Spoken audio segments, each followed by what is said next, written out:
And for more analysis, Dr. Lau Zhe Wei joins us live from Kuala Lumpur. He's an assistant professor at the Department of Political Science at International Islamic University, Malaysia. Dr. Lau, we just heard Dr. Mahathir saying that UMNO is a Malay-based party. If you have a multiracial party, you will never be able to beat UMNO. This kind of mindset, do you see it having anything to do with the fact that no party or coalition is able to have that kind of standout performance so it can score a large majority in an election and therefore be able to stand alone in government without depending on coalitions? I'm not surprised when Mahathir comes with such statement. His narrative for the years will be quite similar from time to time.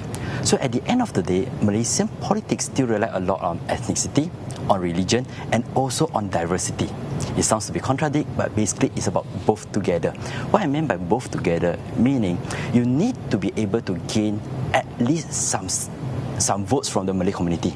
But yet at the same time, if you were to say that, oh, why not we focus only on the Malay community since they are the majority? No, you wouldn't have enough votes to win you enough seats to form the federal government.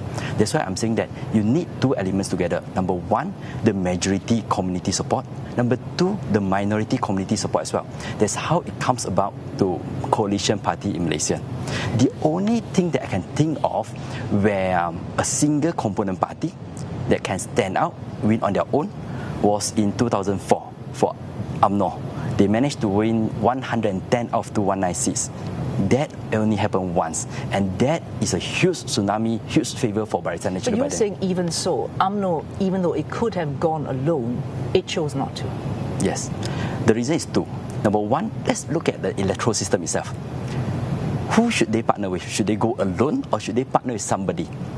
If there's no electoral pact, meaning they're going to go on their own, MCA go on their own, MIC go on their own, they're going to split the vote for that.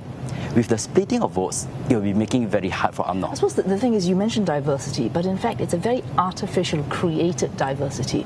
So instead of saying, I will come up with policies that benefit anyone, whatever their race, you have to artificially insert the Malaysian Chinese Association, Malaysian Indian Congress, and not just UMNO, Pakatan Harapan, you could say, although openly multicultural, multiracial and colourblind, it balances DAP with PKR.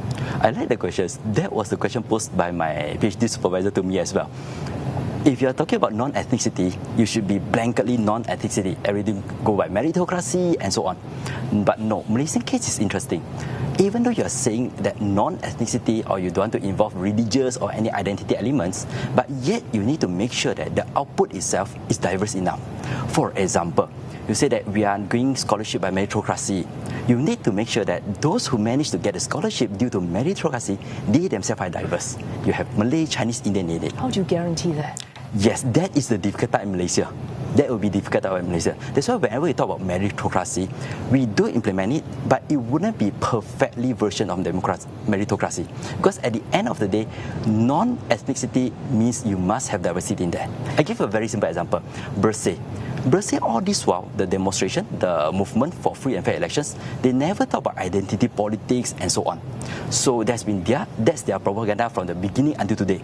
But there was one time where PAS came out from the opposition coalitions. So the whole demonstrations turns out to be you have more Chinese demonstrators compared to Malay. And it turns out to be Chinese Bersih rather than the conventional Bersih. So it shows that if you talk about non-ethnicity, you still need to make sure that you have diversity within the non-ethnicity. All right, let's move on now. Picking up from there, we're looking at the new deputy president for Pakatan Harapan, PKR rather. So Mr. Rafizi Ramli has come out very openly to say he will not embrace coalition for coalition's sake, no longer the big tent approach. Given that he's quite a crucial figure, do you see PKR, Pakatan Harapan, moving away from coalitions and building itself up so that it stands alone on its own policy? Not really. What he's trying to say is we still remember Pakatan Harapan, the conventional party, which is PKR, DAP and Amanah. We can include a little bit here and there, but not combining with any other party for the sake of combining. Meaning we couldn't work with Barisan Nasional, they couldn't work with Perikatan Nasional. Unless due to practical reasons. Okay, but Pardon me, we're Yeah, running sure. short of time, so I have to ask you this question. Given that no coalition, let alone party, will win that standalone big majority, you're going to get PN, PH, BN about the same, or a little bit less more than each other. How do you see them pairing up? Who's going to hitch which wagon to which horse? That will be the interesting questions. From my observation, I see it's quite hard for Pakatan Harapan to work with any of them. If you observe carefully between these three coalitions, their supporter base are slightly different. For Barisan Nasional and Perikatan Nasional, their supporter base, they are more loyal towards the party leadership. They are more willing to listen to the party leadership.